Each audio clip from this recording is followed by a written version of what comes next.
Ok.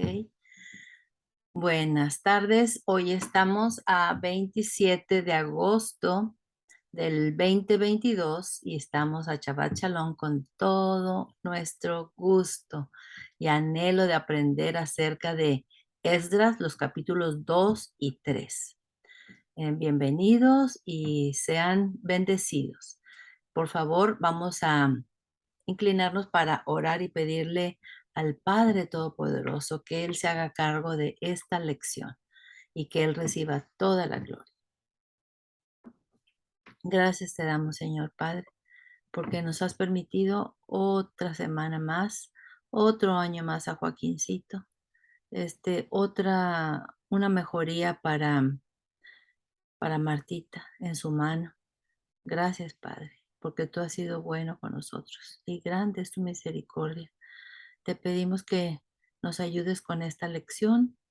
Es una lección muy positiva, muy alegre y te damos gracias porque somos privilegiados poder abrir la palabra tuya que tú nos diste con toda libertad y con todo este el deseo de aprender y poner en práctica las cosas que aquí tú nos has puesto. Gracias, Padre. Que tú recibas todo el honor y toda la gloria, porque nosotros somos vasos hechos por el alfarero que eres tú y nada más somos solamente emisarios, pero tú eres el que envía la palabra. Te damos gracias y te lo pedimos en el nombre de Jesucristo Yeshua. Amén. Muy bien. En la clase pasada vimos a Esdras número 1 y ahí vemos una cosa muy, muy importante porque el rey Ciro dio la orden, pregonó ante todo el pueblo que él había recibido del Padre una orden y dice, así ha dicho Ciro, rey de Persia, Jehová, el Dios de los cielos, me ha dado todos los reinos de la tierra y me ha mandado que le edifique casa en Jerusalén, que está en Judá. Entonces está listo para dejar ir a todos los de Judá que están ahí desde hace 70 años y él les da permiso de salir, no solamente permiso, sino también provisiones y permite que salgan con todos los utensilios, las tazas, la menorá, todo lo que se habían traído cuando Nabucodonosor extrajo todo de allá de Jerusalén.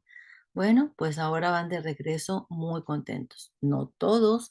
Acuérdense que la vez pasada dijimos que solamente un 10% aproximadamente. O sea que de 2 millones que eran de personas que estaban ahí de los de Judá, se devolvieron 1 millón, perdón, se quedaron 1.950.000 y solamente se fueron 50.000. Pero con eso tuvo el Padre para empezar otra vez. Después de una buena reprimenda, después de un buen castigo, por haberse vuelto idólatras, por haber olvidado respetar el Shabbat anual. Y aquí tenemos a todos ellos totalmente transformados. El castigo funcionó para transformarlos y ahora quieren hacer todo tal y como dice el Padre. Muy bien, eso fue Esdras número 1. Ahora vamos a empezar con Esdras número 2. Vamos a compartir la pantalla.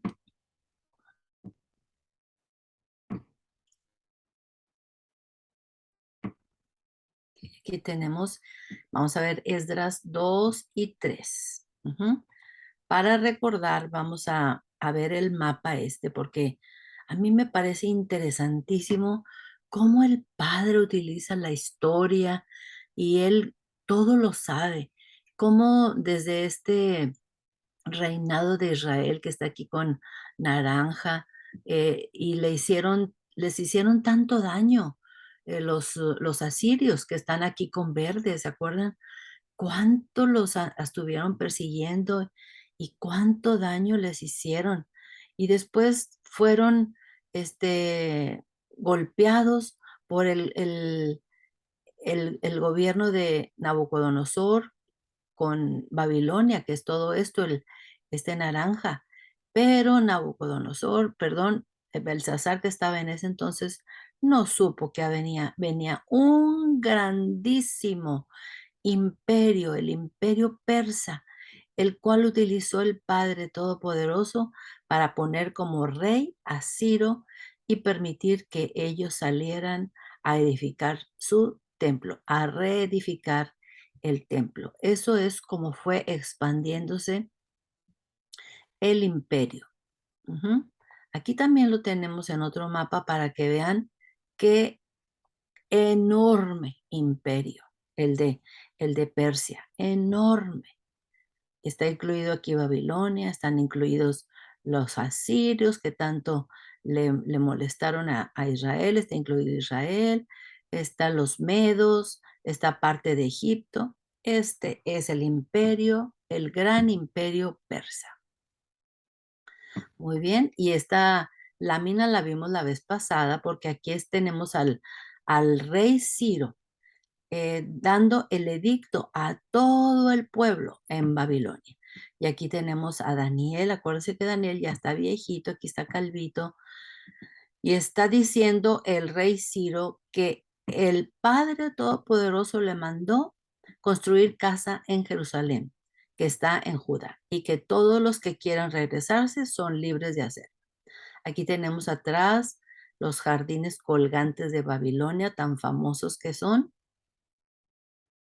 Después vemos aquí al rey Ciro. Le voy a bajar tantito.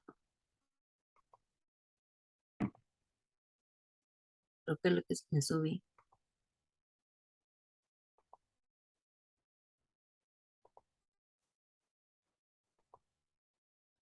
Aquí tenemos al rey Ciro en su trono, donde les está dando estos cofres llenos de oro, plata, aparte de todos los utensilios que pertenecían al templo de Jerusalén. Y él está feliz de poder contribuir con la obra. Mírenlo, aquí está contento el rey Ciro en su trono y todos están listos para irse. Este es un cilindro de Ciro que fue encontrado allá en Persia. Y dice, el cilindro de Ciro es un tonel de arcilla cocida con inscripciones en cuneiforme, o sea, es un tipo de escritura que fue encontrado en unas excavaciones llevadas a cabo en Babilonia. En él se relata cómo Ciro tomó Babilonia sin combatir y cómo dejó que los exiliados regresaran a sus tierras y restauraran a sus dioses.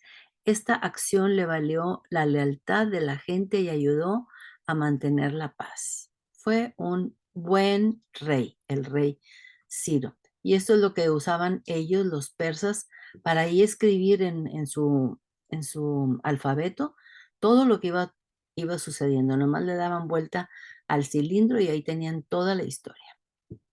Ok, muy bien.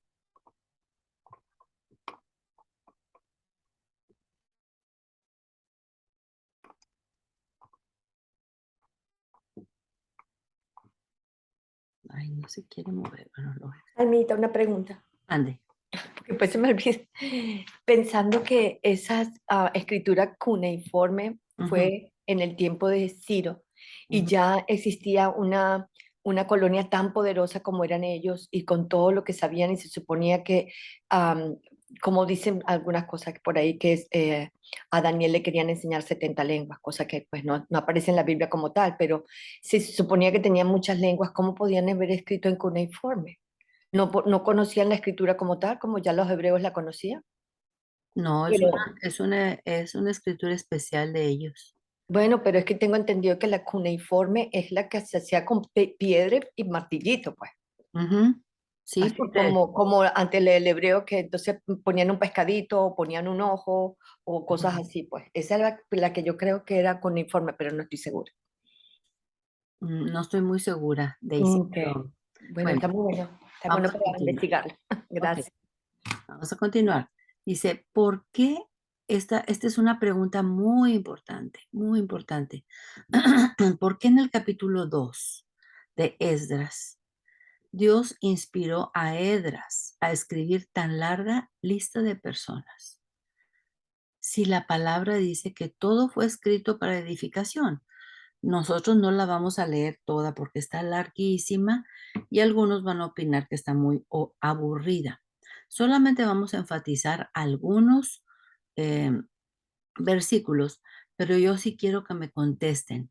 ¿Por qué creen ustedes que Dios inspiró a Esdras a escribir esta lista tan larga de personas? Ok, entonces dice aquí en el versículo 1 que estos son los que regresaron de Babilonia y en el versículo 2 a cada uno a su ciudad. Todo el mundo pertenecía a diferente ciudad.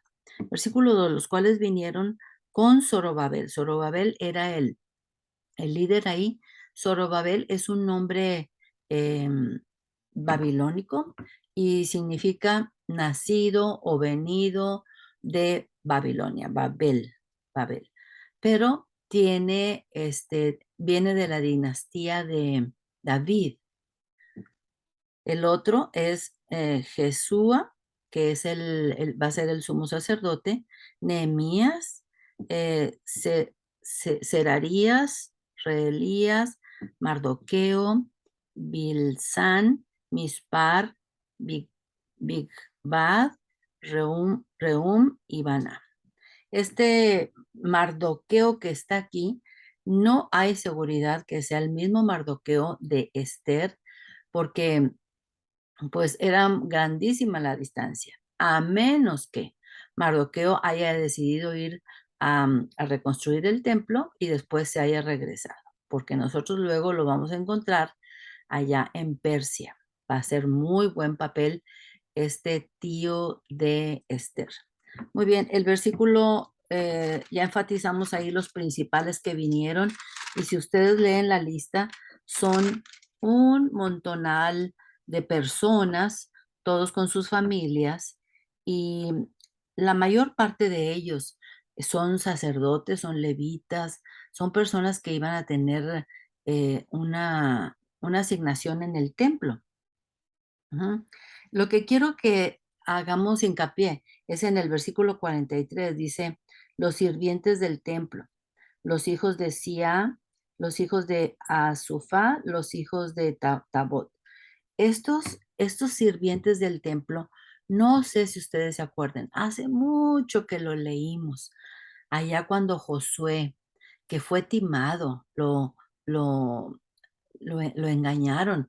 Llegaron unos todos aparrastrosos, así bien sucios y las, eh, las ropas todas roídas, con los panes todos duros, y le dijeron a Josué, venimos desde bien lejos, por favor, recíbenos. Y, y, y este Josué, sin consultar a Dios, los recibió. Resulta que a los 3 días se dieron cuenta que su ciudad estaba ahí bien cerquita, que era pasando otra ciudad, de ahí eran ellos. Pero Josué ya les había dado la palabra de que los iba a recibir y los dejó como aguadores y leñadores. Eran los que cortaban la leña y traían el agua para el templo. Pues son estos mismos que tenemos aquí. Pero una cosa muy curiosa, fíjense, ¿cómo es posible que estas personas prefirieron vivir como con, con, con trabajos de muy baja calidad, de mucho esfuerzo físico, prefirieron eso a estar fuera de Israel? Entonces eso es es loable para ellos. Y miren cuánto permanecieron con los israelitas hasta el exilio fueron y ahora ahí vienen otra vez. Sí, es importante señalar esto de los gabaonitas que engañaron a Josué. Otra cosa que tenemos que fijarnos son aquí, por ejemplo, eh, en el 59, versículo 59 del capítulo 2 dice, estos fueron los que subieron de Tel Melá, Tel Arsa, Kerub, esas ciudades son de Babilonia, Ada, Adán e Imer, que no pudieron demostrar la casa de sus padres ni su linaje, si eran de Israel. O sea, ahí vienen en la fila, desde allá de Babilonia, camina y ya cuando llegaron se dieron cuenta que, a ver, ¿cómo puedes demostrar que eres israelita? No, no podemos, no podemos. Entonces, aquí tenemos también otro caso similar en el versículo 62. Estos buscaron su registro de genealogías y no fue hallado y fueron excluidos del sacerdocio porque allá en Babilonia practicaban el sacerdocio. 63. Y el gobernador les dijo que no comiesen de las cosas más santas hasta que hubiese sacerdote para consultar con el Urim y el Tumim. ¿Se acuerdan? Esas dos piedritas que el sacerdote echaba las suertes y si salía la piedrita negra parece que era que no y la blanca que sí. No, no está muy seguro. Nadie sabe muy bien cómo funcionaba eso, pero la respuesta era sí o no.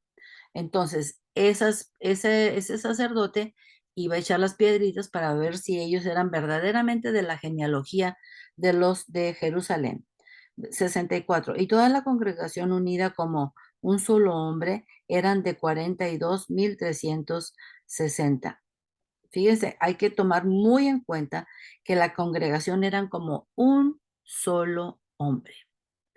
Un solo hombre. Qué impresionante esto. Ahora, vamos a ver la preguntita esta que tenemos aquí. ¿Por qué en el capítulo 2 Dios inspiró a Esdras a escribir tan larga lista de personas?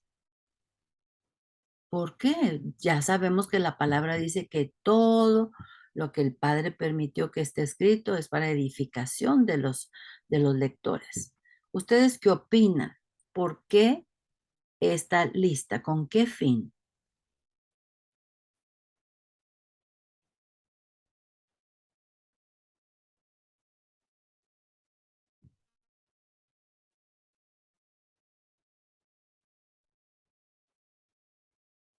¿No hay respuesta? Bueno, ok. Les voy a decir con cuál fin es. Las tierras, los pedazos de tierra en Israel estuvieron muy bien separados y dados a las diferentes tribus. Entonces, todo esto es para que continúen permaneciendo en las tierras que Dios les dio, porque esas tierras no se podían vender, no se podían rentar, se podían solamente pasar a las siguientes generaciones.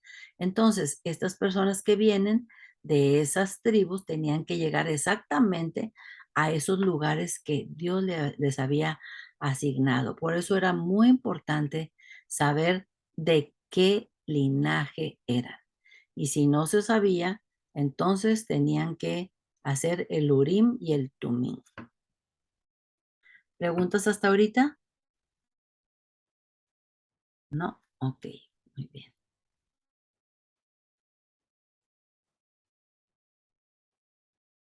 Muy bien, entonces aquí tenemos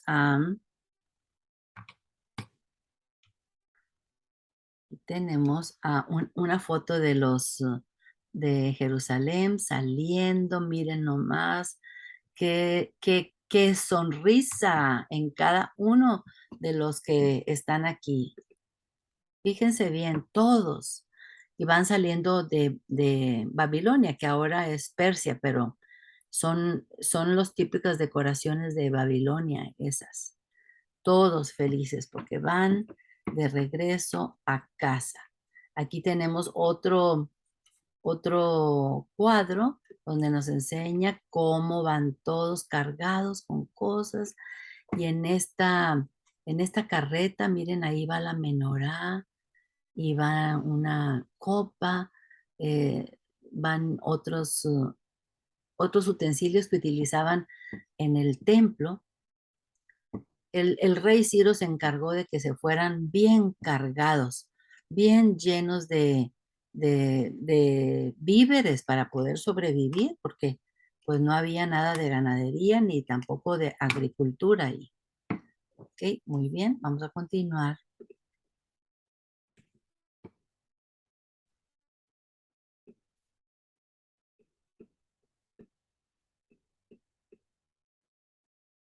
Bajar tantito.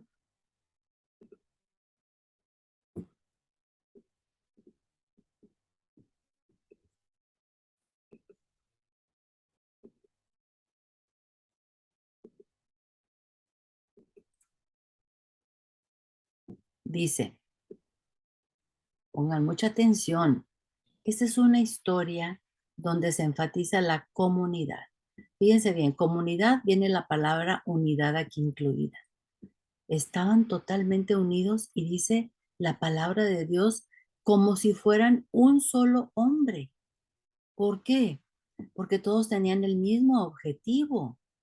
No todos pensaban igual, no todos tenían las mismas preferencias, no todos tenían las mismas opiniones, pero sí tenían unidad y la unidad estaba enfocada en cuál era el objetivo de ellos. Y el objetivo era reconstruir el templo de el Padre Todopoderoso. Y aquí vivían en comunidad, comunidad, fíjense bien.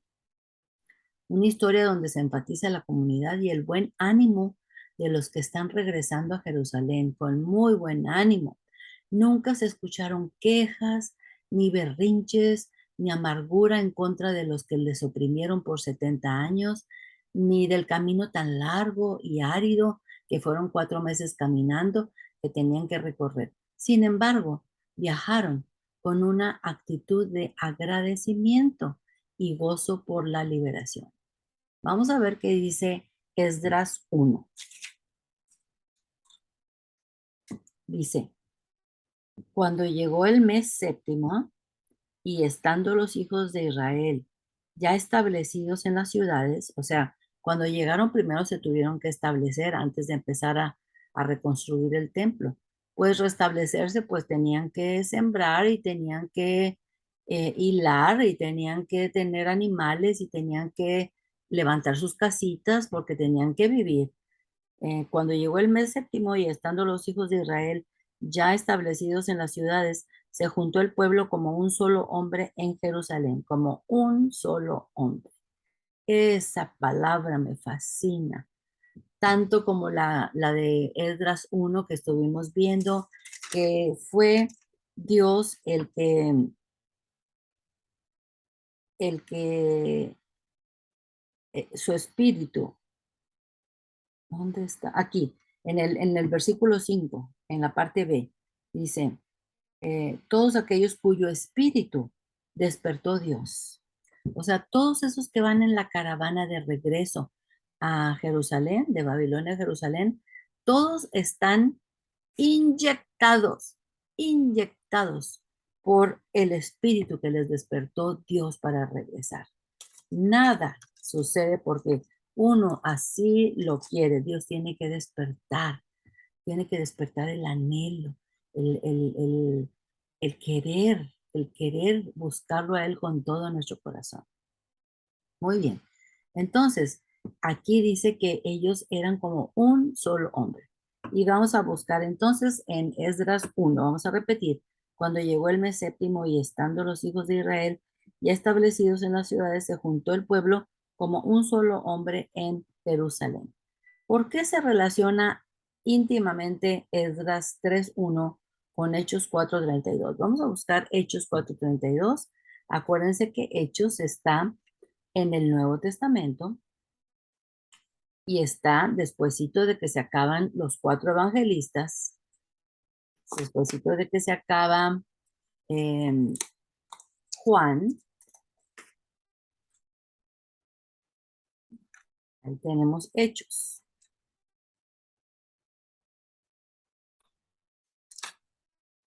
Hechos 4:32. Ok, listos. Él les dijo, yo tengo una comida que comer que vosotros no sabéis. Entonces los discípulos decían unos a otros, ¿Les habrá traído alguien de comer? Jesús les dijo, mi comida es que haga la voluntad del que me envió y que acabe su obra. ¿No decís vosotros aún faltan 4 meses para que llegue la siega? He aquí os digo, alzad vuestros ojos y mirad los campos. Ay, perdón, estoy leyendo Juan. No, no, no. Hechos, discúlpenme. Hechos 4:32. Cuando me equivoque, no tengan, no tengan vergüenza en decirlo. Todas las cosas en común es el subtítulo aquí. Dice, ahora sí, y la multitud de los que habían creído era de un corazón y un alma. Y acá en Esdras dice que eran como un solo hombre, y aquí eran de un mismo corazón y un alma. Y ninguno decía ser suyo propio nada de lo que poseía, sino que tenían todas las cosas en común. 33. Y con gran poder los apóstoles daban testimonio de la resurrección del Señor Jesús, y abundante gracia era sobre todos ellos. Así que no había entre ellos ningún necesitado, porque todos los que poseían heredades o casas las vendían y traían al precio de lo vendido, y lo ponían a los pies de los apóstoles, y se repartía cada uno según su necesidad. Entonces José, a quien los apóstoles le pusieron por sobrenombre Bernabé, que traducido es hijo de consolación, levita natural de Chipre, como tenía una heredad, la vendió y trajo al precio y lo puso a los pies de los apóstoles. Pero él no mintió acerca de cuánto dinero obtuvo, como fueron Zafira y Ananías, que desgraciadamente mintieron y murieron ahí mismo. ¿Ok? Entonces esa es la similitud que tienen eh, Esdras y los hechos de los apóstoles. Muy bien. Ahora, vamos a ver, dice, este pueblo que regresaba tenía muy claro a qué regresaba. ¿A qué regresaba? Vamos a leer Esdras 3 del 1 al 8. Ella estaba clarísimo, clarísimo para ellos cuál era el objetivo de regresar. Por eso podían vivir en comunidad. Dice Esdras 3, 1 al 8. Cuando llegó el mes séptimo y estando los hijos de Israel ya establecidos en las ciudades, se juntó el pueblo como un solo hombre en Jerusalén. Entonces se levantaron Jesúa, hijo de Josadac. Fíjense Jesúa, que es similar al nombre de Yeshua. Y sus hermanos los sacerdotes, y Zorobabel, hijo de Salatiel. Acuérdense que este Zorobabel es descendiente del linaje de David. Y sus hermanos y edificaron el altar del Dios de Israel para ofrecer sobre el holocausto, como está escrito en la ley de Moisés. Como está escrito en la ley de Moisés, varón de Dios. Y lo colocaron el altar sobre su base porque tenían miedo de los pueblos de las tierras. Y ofrecieron sobre él holocaustos a Jehová, holocaustos por la mañana y por la tarde. Celebraron asimismo la fiesta solemne de los tabernáculos, como está escrito, y holocaustos cada día por orden conforme al rito, cada cosa en su día.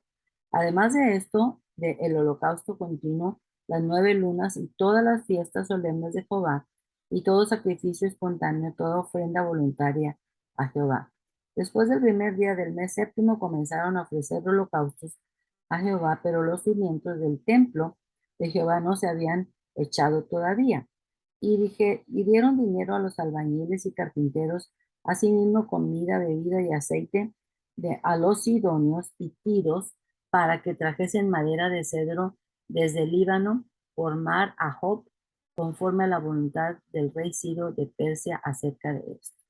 ¿Qué tal el rey Ciro ya había mandado traer desde Siria, que queda ya en el norte de Israel? Es el mismito lugar donde Salomón mandó traer los cedros para construir el templo que luego fue quemado. El mismito lugar. Entonces Ciro mandó traer de allá, los traían por el mar y luego los metían lo más cercano que se pudiera Jerusalén, y luego ya los traían ah, por medio de tierra, los arrastraban o los rodaban, no, algo así. Muy bien. Entonces, dice, este pueblo que regresaba tenía muy claro a qué regresar. ¿Alguien de ustedes me pueden decir cuál era el objetivo de ellos? ¿A qué regresar?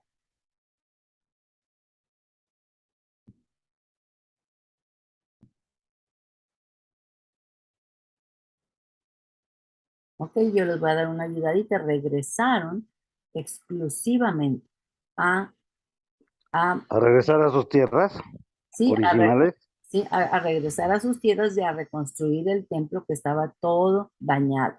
Ujú. Entonces, ¿hacia qué estaba todo orientado? Todo lo que ellos hacían, ¿hacia qué estaba orientado? Ujú, a la reconstrucción del templo. ¿Qué aprendieron en el exilio? Aquí muy claramente lo dice Esdras. ¿Qué aprendieron en el exilio? Aprendieron algo muy importante. Versículo 2b. Dice, como está escrito en la ley de Moisés, varón de Dios. Todo lo hacían como está escrito en la ley de Moisés, varón de Dios. Y tenían que ver dónde estaba el altar. Ah, hay que buscar aquí, vamos a buscar en los rollos dónde tiene que estar, qué tanta distancia entre el otro el lavatorio, qué tanta distancia con la puerta del templo, todo tenían que buscarlo muy bien en el libro de Moisés. Ujú. ¿Por qué? ¿Por qué? ¿Qué aprendieron en el exilio? ¿Qué aprendieron en el exilio? Porque ahora quieren hacer todo exactamente como lo dice Moisés, varón de Dios. ¿Cuáles errores no querían volver a cometer? ¿Cuáles errores no querían volver a cometer? Les costó 70 años de exilio y de sufrimiento, y ellos no querían volver a cometer los mismos errores. Entonces traían los libros de Moisés, pero bien todo bien especificado. ¿Dónde? ¿Cómo? ¿Por qué? Porque Dios es un Dios de orden y un Dios perfecto. Entonces ellos no querían volver a cometer los mismos errores. ¿Qué errores? Acuérdense, ellos ponían altares donde les placía, tenían hasta altares afuera de sus casas, ellos tenían altares en los lugares altos, y Dios dijo que solamente el altar debía de estar en Jerusalén antes de que estuviera la entrada del templo. Entonces ahora dicen, oh, ahora no nos va a pasar lo mismo y lo vamos a hacer todo tal cual Dios lo quiere. Todos los errores nos ayudan para no volver a cometerlos y mejorar. Ok, llegaron directamente a trabajar sin tomarse unos días de descanso. No. Después de 4 meses de camino, llegaron a trabajar. Primero, antes de hacer el altar, ¿qué fue lo que hicieron? Vamos a ver algunas ilustraciones de qué fue lo que hicieron. Por ejemplo, aquí está está moliendo las uvas. Aquí están moliendo las uvas para poder tener bebida, para poder tener vino. Fíjense cómo lo hacían. Este es un método, pero había otros donde las uvas las pisaban. Ujú. También tuvieron que llegar, pues, las mujeres a hilar porque tenían que hacer ropa. Las ropas se consumían. Era un trabajo muy arduo lo que tenían que hacer. Entonces, miren cómo hacían los telares con tanta minuciosidad, pasando los hilos por aquí, por allá, entrelazándolos entre estos cordoncitos. También tuvieron que llegar a, a cosechar. Aquí está el trigo, y acuérdense que el trigo está con su cascarita. Y entonces había un buey, o a veces eran dos bueyes, y se subían en una especie como de plataforma. Aquí hay niños y entre más peso tuviera la plataforma, bueno, el, el, el trigo se abría más fácil la hojita que estaba afuera, el estuchito, y así podían con este aventador separar el trigo de la paja. ¿Qué otra cosa? ¿Qué otra cosa tenían que hacer antes de empezar a construir el altar? También tenían que moler las uvas, digo, perdón, las aceitunas para poder hacer su aceite, porque todo el pan y la harina la mezclaban con el aceite. Muy bien, ¿qué otra cosa tenían que hacer? También tenían que construir sus casitas. Miren las casitas, qué tipo de casitas tenían. Siempre eran abajo un piso y arriba otro piso. Aquí tenemos el techo como que abierto para que podamos ver cómo era. Se subían por estas escaleras. Era un solo cuarto. Ahí dormían, ahí cocinaban. Aquí está el bebé. Y en la parte de abajo, ahí dejaban a los animalitos. Aquí. Ujú.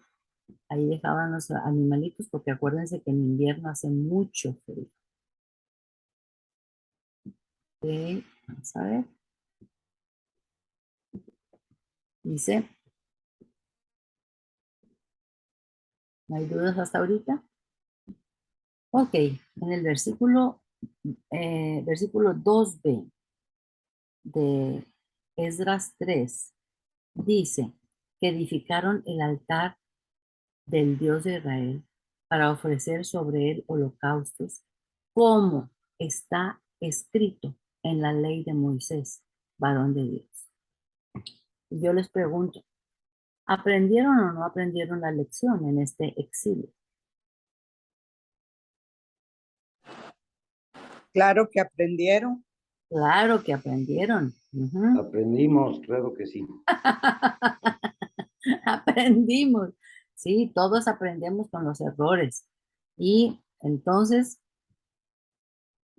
versículo 3 dice, en el versículo 3 ya lo leímos, dice, y colocaron el altar sobre su base, porque tenían miedo con mayúscula de los pueblos de la tierra. ¿Por qué creen ustedes que tenían miedo? Acuérdense que no existía ninguna muralla que los protegiera. Ahí estaban solitos en medio de todas las piedras una sobre otra. Y entonces ellos tuvieron miedo. ¿Y por qué? ¿Por qué dice que construyeron el altar? ¿Por qué fue lo primero que construyeron el altar? Ah, vamos a ver qué dice Zacarías 4:6. Zacarías. Zacarías, acuérdense que queda bien cerquita del Nuevo Testamento. Zacarías casi queda donde empieza Mateo. Zacarías 4:6.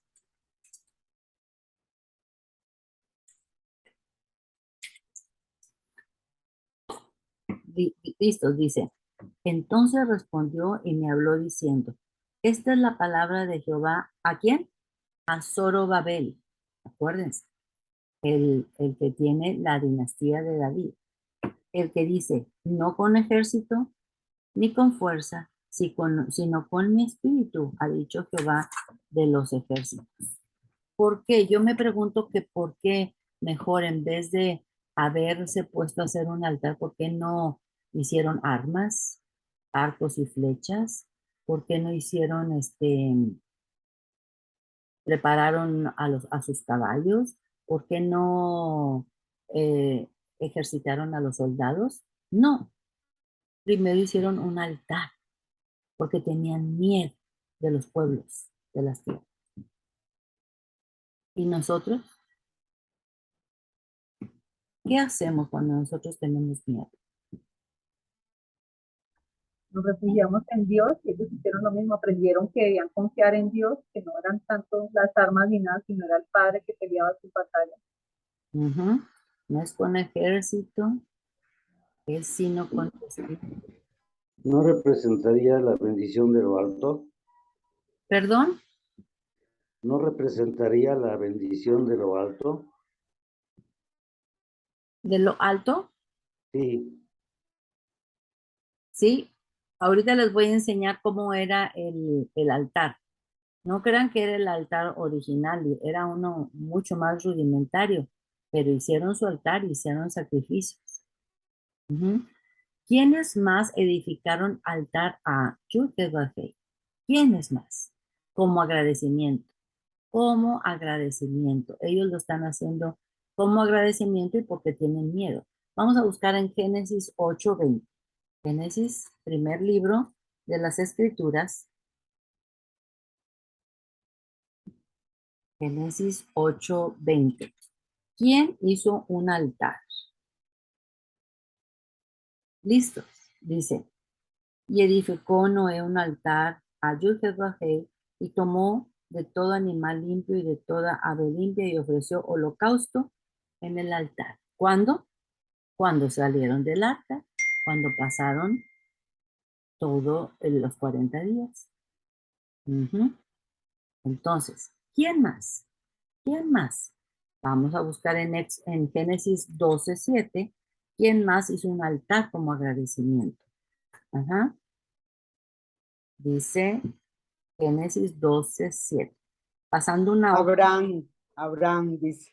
Exactamente. Y apareció Jehová a Abraham y le dijo, a tu descendencia daré esta tierra, y edificó ahí un altar a Jehová o a Yud-Heh-Vav-Heh, quien le había aparecido. Y le había dicho cuál era la promesa. O sea que era una cosa muy común en la Biblia hacer altares y presentar holocausto para dar gracias al Todopoderoso. Aquí tenemos otra cosa que tuvieron que haber hecho. A ver, espérenme un poquito.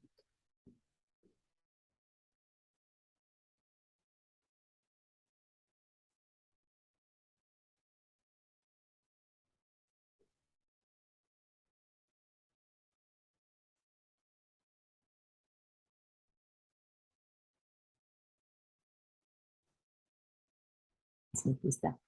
También ahorita vamos a leer que eh, mandaron a hacer las diademas que traen el sumo sacerdote. Esta es la diadema.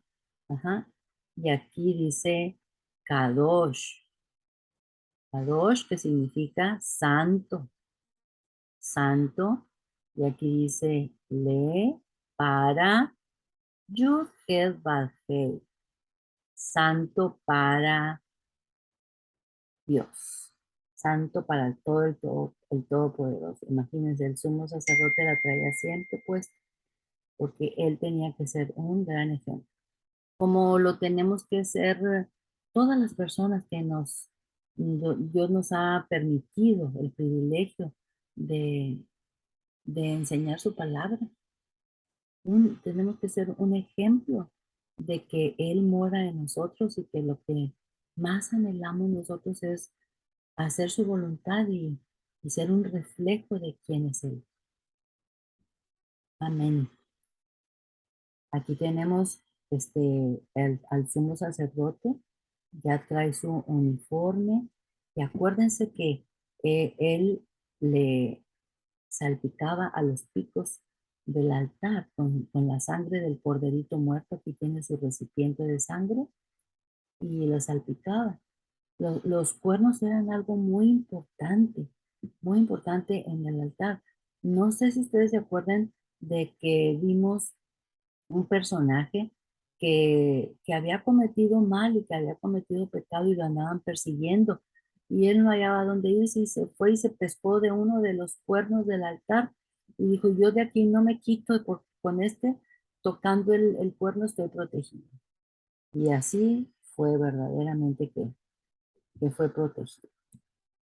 Ok, vamos a hacerlo más chiquito. Dice, y nosotros en nuestros tiempos, ¿cómo podemos edificar un altar? Antes de emprender cualquier cosa,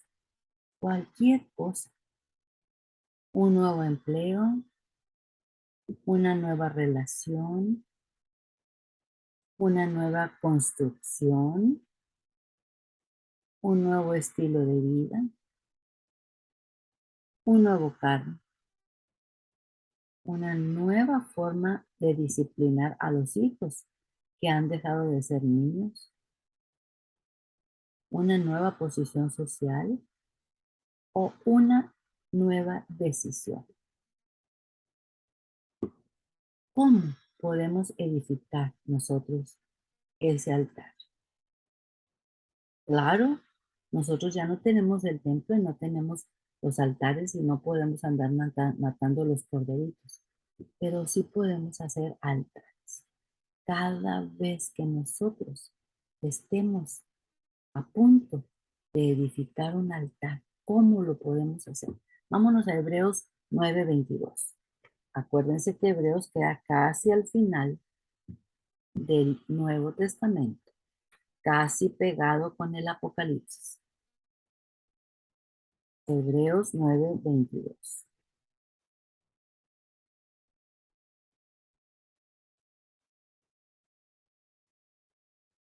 ¿Listos? Dice, y casi todo es purificado según la ley, con sangre, y sin derramamiento de sangre no hay remisión, no hay remisión de pecados. Fue pues necesario que las figuras de las cosas celestiales fuesen purificadas así, pero las cosas celestiales mismas son mejores sacrificios que estos, porque no entró Cristo en el santuario hecho de mano, figura del verdadero, sino en el cielo mismo para presentarse ahora por nosotros ante Dios, y no para ofrecerse muchas veces como entra el sumo sacerdote en el lugar santísimo cada año con sangre ajena. 26. De otra manera, le hubiera sido necesario padecer muchas veces desde el principio del mundo. Pero ahora, en la consumación de los siglos, se presentó una vez y para siempre por el sacrificio de sí mismo, para quitar de en medio el pecado, de la manera que está establecido para los hombres que mueran una sola vez y después de esto el juicio. Así también Cristo fue ofrecido una sola vez para llevar los pecados de muchos y aparecerá por segunda vez sin relación con el pecado para salvar a los que le esperan, para salvar a su remanente.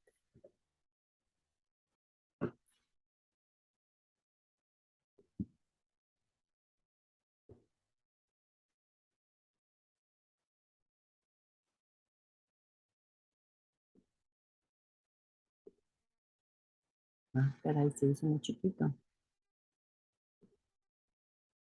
Dice, levantar el altar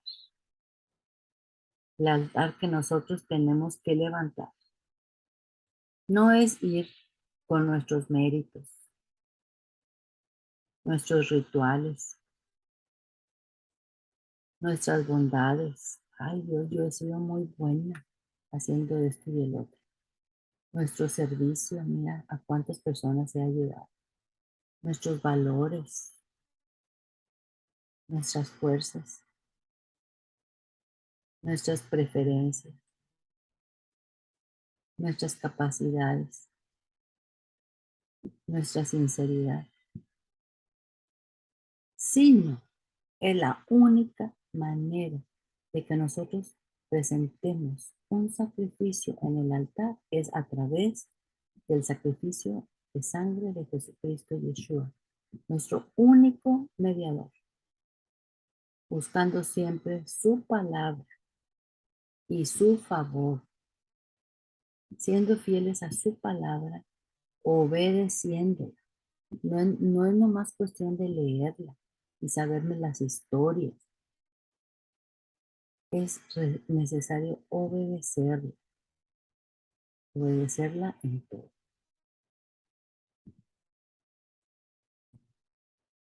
¿Cuál sangre debemos derramar nosotros? Si no tenemos corderito, si no tenemos altar, ¿cuál es la sangre que debemos derramar nosotros? Vamos a buscar Romanos 12:1. Romanos está en el Nuevo Testamento. Unos cuantos libros antes de donde estábamos ahorita en Hebreos. Unos 5 libros antes. Romanos 12:1.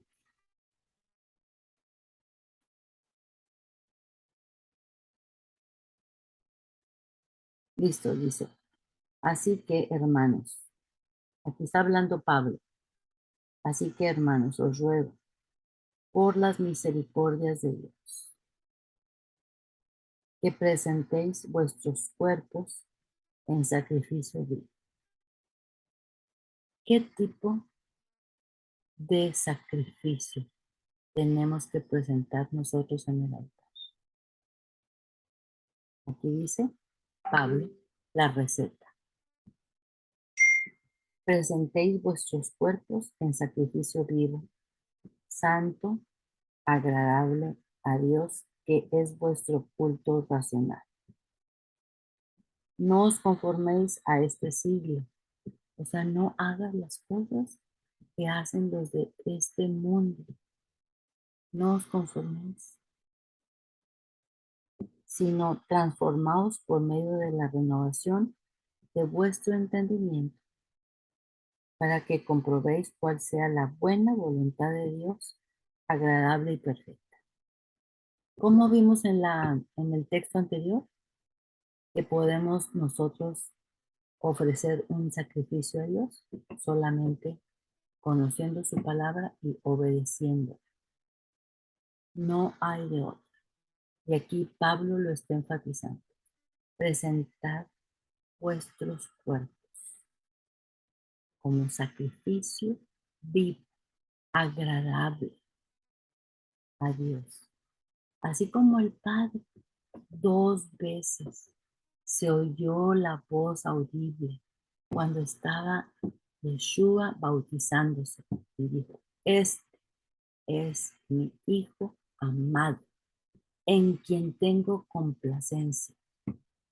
A él oíd. ¿Sí? Él se complació en su Hijo.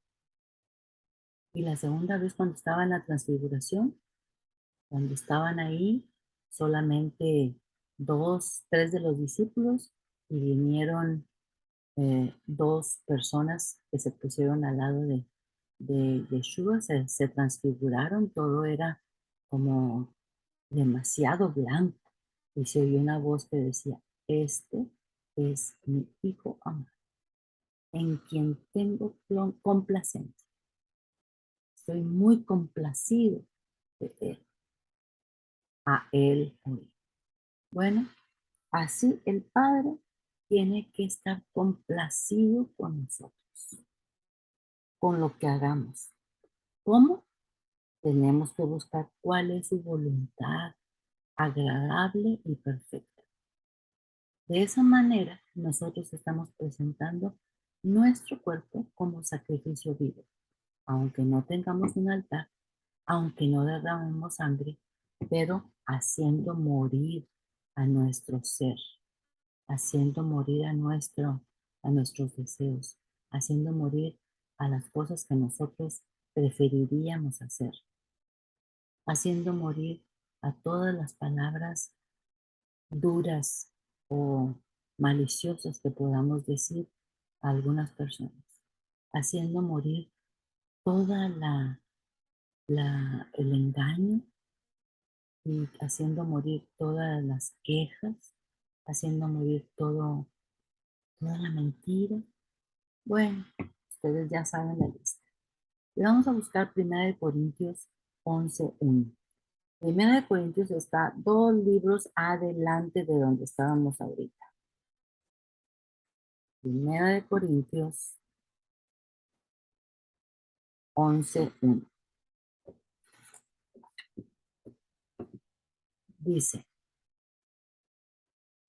Dice Pablo, ¿cómo podemos derramar un sacrificio de nosotros? Aquí dice Pablo, sed imitadores de mí, así como yo soy de Cristo. Exactamente ese es el paso a seguir. Vamos a continuar con Esdras capítulo 3. Perdón, Almita, eso fue en Primera de Corintios 11:1. Y 11:1. Ujú. Imagínate que mi Biblia no tiene, no, sí lo tiene arriba. Dice, Está antes del subtítulo, ¿verdad? sí, qué raro. Yo decía, ay, no puedo creerlo. Ajá. Y ustedes deberán imitarme a mí, así como yo imito a Cristo. Eso es verdad. Sí, exactamente. Gracias. Ujú. Bueno, ahora vamos a continuar leyendo la historia de aquí. Nos quedamos en el 8, vamos a seguir. Ya, este capítulo de Esdras es muy cortito. En el año segundo de su venida a la casa de Dios en Jerusalén, en el mes segundo, comenzaron Zorobabel, hijo de Salatiel, de Jesúa, hijo de Josadac, y los otros sus hermanos, los sacerdotes y los levitas, y todos los que habían venido de la cautividad a Jerusalén, y pusieron a los levitas de a los 20 años de arriba para que activasen la obra de la casa de Jehová. 9. Jesúa, también sus hijos y sus hermanos, Cadmiel y sus hijos, hijos de Judá, como un solo hombre, asistían para activar a los que hacían la obra en la casa de Dios, junto con los hijos de Enadab, sus hijos y sus hermanos levitas. 10.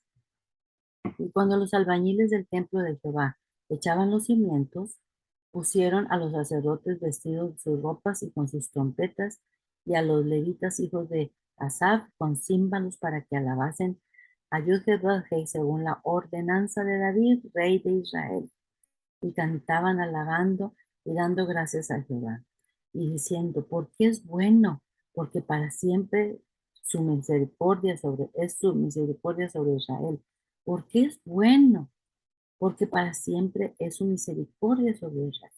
Porque es bueno, porque para siempre es su misericordia sobre Israel.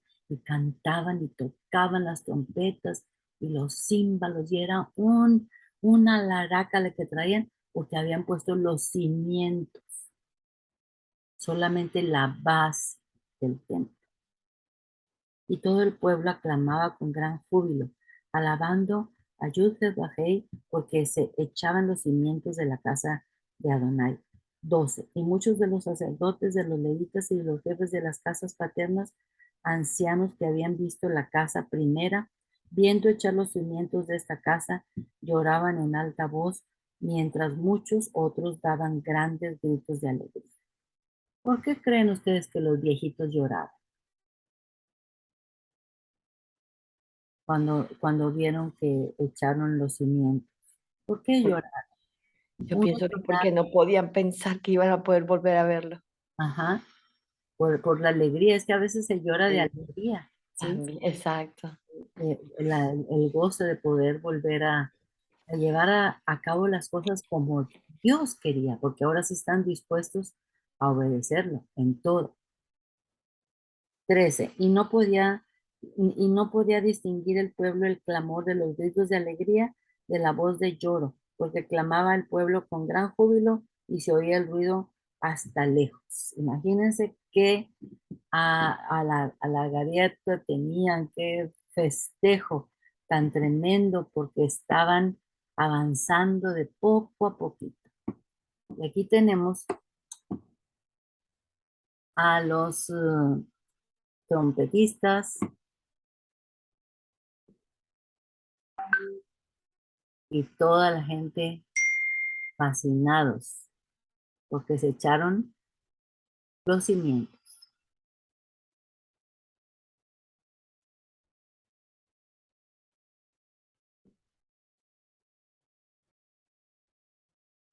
Finalmente, aquí tenemos una profecía mesiánica que habla de Zorobabel y de todo lo que está sucediendo aquí. Vamos a buscar qué dice en Zacarías. Acuérdense que Zacarías está justo antes de empezar el Nuevo Testamento.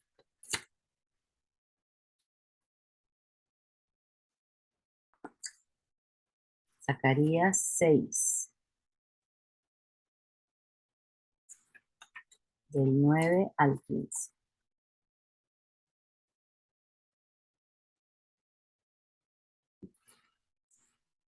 Zacarías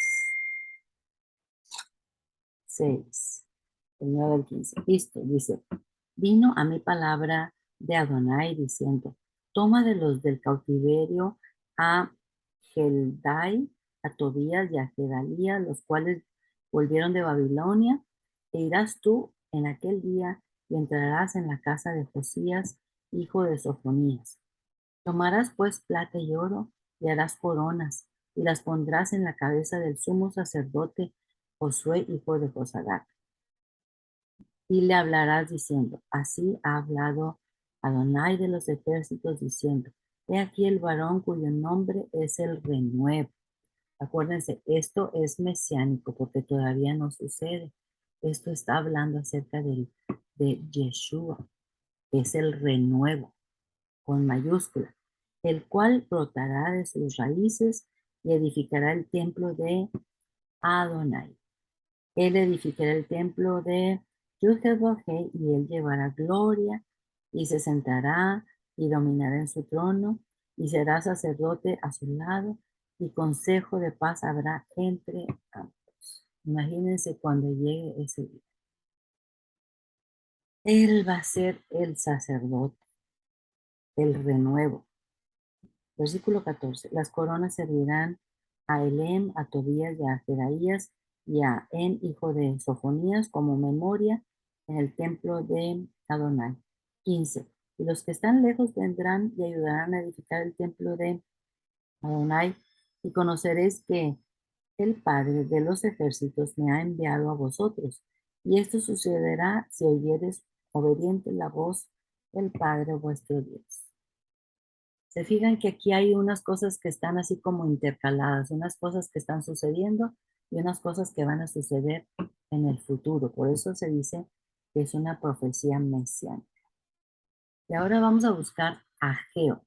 Ageo es el libro anterior a Zacarías.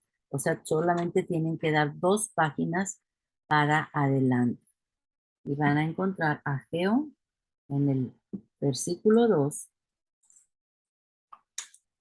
del 20 al 23. O sea, son los últimos versículos de Ageo.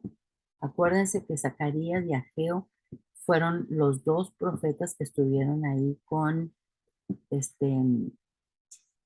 Zorobabel y Jesúa, y ayudando en toda la reedificación. Esos 2 estuvieron pegaditos con ellos. Ujú. O sea, esos dos profetas vinieron de Babilonia Sí, ujú. y fueron los únicos que estaban en esa época. Sí, pero luego va a venir Nehemías. Ah, ok. Ujú. Bueno, capítulo 2, versículo 20.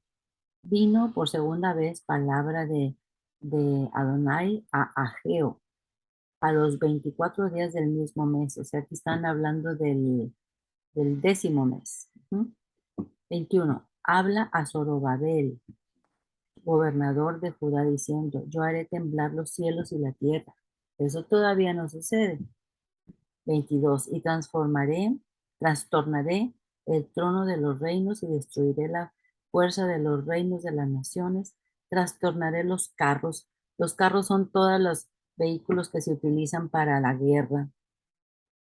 Los carros y los que en ellos suben los soldados, y vendrán abajo los caballos y sus jinetes, cada cual por la espada de su hermano. O sea, unos contra otros se van a matar. Esta es una guerra final.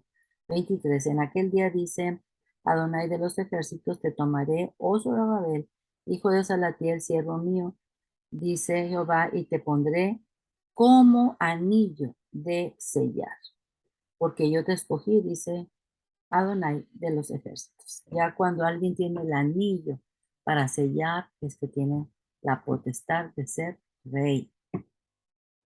Ujú. Muy bien, y con esto terminamos el hermoso capítulo 3 de Esdras. Todo el libro de Esdras va a ser muy bonito, muy bonito. Y vamos a verificar cómo ellos también pasaron ahí en la reconstrucción muchos, pero muchas tristezas, muchos enemigos, pero Dios siempre estuvo con ellos hasta que lo terminaron. Ujú. Entonces vamos a orar. Si no hay preguntas, Vamos a orar para despedirnos. Gracias te damos, Padre, porque grande es tu misericordia. Que tú eres bueno y nos has permitido observar que no podemos ofrecerte ningún altar, ningún animalito, ningún corderito con sangre. Pero sí, Señor, podemos ofrecerte nuestra vida como un sacrificio vivo. Y la única manera es buscando cuál es tu voluntad, buscando qué dice la palabra de Dios, qué quieres tú que hagamos, cómo quieres que le hagamos y obedeciendo. Y todo eso lo hacemos, Señor Padre, basándonos en el sacrificio maravilloso, redentor de nuestro Padre, Yeshua, quien vino a ponernos el ejemplo de cómo nosotros debemos de vivir y de cómo Él vino para interceder por nosotros, a ser nuestro mediador para que nosotros podamos tener una vida eterna con Él. Te lo pedimos, Señor, que nos protejas en esta semana, que nos cuides de todo mal y de todo virus y de todo accidente, de toda enfermedad. Te pedimos, Padre, con todo nuestro corazón y te entregamos nuestra vida. En el nombre de Yeshua Jesucristo. Amén.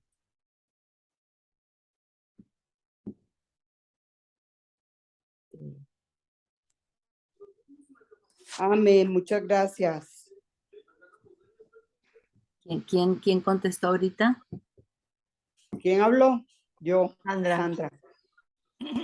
Sandra. Está Gracias. grabando todavía, Almita linda. Sí, ok. Déjame. Gracias, Almita. Le quiero agradecer por la clase. Estaba un poquito desconectada, pero ya le uní el hilito y ya estoy con usted, mi amor. Ay. Quiero pedirle disculpas, me tengo que